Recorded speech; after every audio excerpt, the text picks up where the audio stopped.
അപ്പോൾ ഞാനിന്നൊരു കട്ടൻ ചായ ഉണ്ടാക്കാനുള്ള പരിപാടി. കട്ടൻ ചായ ഉണ്ടാക്കാന്ന് പറയുമ്പോൾ തന്നെ പഞ്ചസാരയും ചായപ്പൊടിയും ഒക്കെ ഇട്ട് കുറച്ച് വെള്ളമൊക്കെ ഒഴിച്ചിട്ട് ഒരു 3:40 ശേഷമാണ് ഉണ്ടാക്കുന്നത് കേട്ടോ.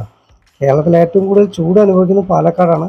അപ്പോൾ പാലക്കാട് 3:40 ശേഷമുള്ള ടെമ്പറേച്ചർ ചെക്ക് ചെയ്യാൻ വേണ്ടി ഞാൻ വീടിൻ്റെ ടെറസിന് മേലെ കൊണ്ടാണ് ഇത് വെക്കുന്നത്. വെച്ചിട്ട് 3:40 കഴിഞ്ഞിട്ടുള്ള ചൂടാണ് നമ്മൾ പരിശോധിക്കുന്നത്.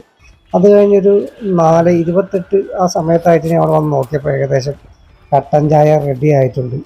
അപ്പോൾ നമുക്ക് മനസ്സിലാക്കാൻ പറ്റും പാലക്കാട് എത്ര ഡിഗ്രി ചൂടുണ്ട്. അത് 3:40 ശേഷമുള്ള ടെമ്പറേച്ചറാണ് കേട്ടോ.